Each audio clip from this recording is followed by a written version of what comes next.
let's talk about an industry that's built on centuries of tradition and, really personal connection: funeral care.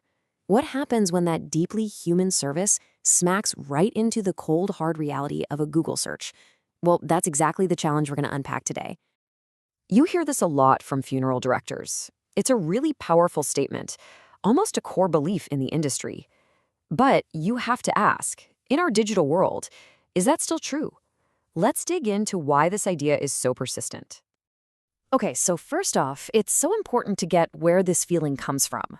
This isn't just some resistance to change for the sake of it. No, it's a frustration that's really rooted in the very nature of their incredibly sensitive work. I mean, the reasoning is completely understandable, right? The very idea of advertising in this context just feels wrong. It feels intrusive. For generations, this business has been built on reputation and word of mouth, which is really a testament to the quality of care within a community. So the crucial point here is that this isn't about being stubborn or old-fashioned at all. This resistance to what we call marketing actually comes from a deeply held professional ethic. It's about a desire to be respectful and, above all, compassionate. However, and this is a big however, while the intention is absolutely in the right place, the foundation for that belief is, well, it's cracking. The way families find and choose essential services, even during the most difficult times of their lives, has fundamentally changed. And that brings us to the central problem. And you'll see, it's not really about marketing at all. It's about this massive gap, a gap between the incredible, compassionate work that funeral homes do and what a grieving family can actually see when they look online.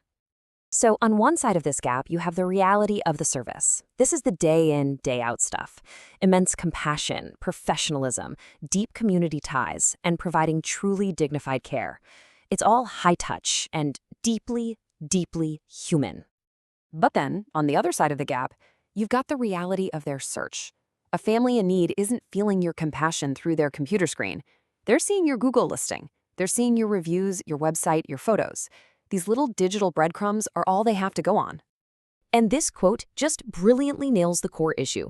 Think about it. If all that wonderful, compassionate service you provide can't be seen online, families are forced to make their decision based on the only things they can see.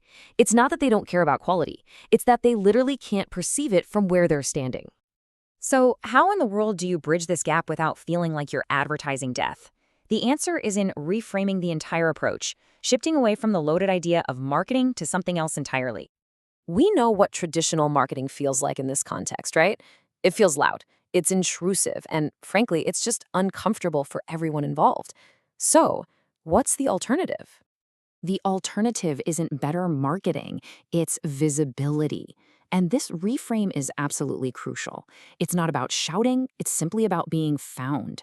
It's not about selling, it's about offering digital reassurance to people who desperately need it. So let's break it down. Visibility just means making the quality of your real-world service obvious in the digital world.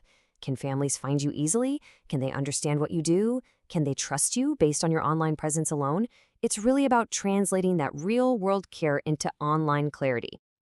And when a business makes this shift, when they focus on visibility instead of marketing, the impact isn't just philosophical, it's tangible. It leads to real, sustainable growth.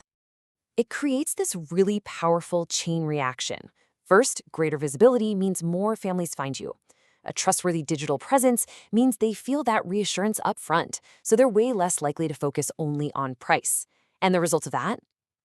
More of those initial tentative phone calls actually convert into bookings. And this is the real kicker. The funeral homes that are growing today, they're not necessarily the ones with the biggest ad budgets, not at all. They are the ones who have focused on making their quality and their compassion visible online. They are simply easier to find and easier to trust. This whole thing really comes down to one final powerful shift in your thinking. It's about completely changing the fundamental question that's driving your entire strategy. The shift is from asking that old question, how do we advertise, to a new, way more powerful one. What do families see when they search for us? See the difference? One pushes a message out. The other helps people who are already actively looking for help. And that's the question we'll leave you with. Because honestly, whether you run a funeral home or any other kind of business that's built on trust and service, the answer to this question, well, that's what truly defines your success in the digital age.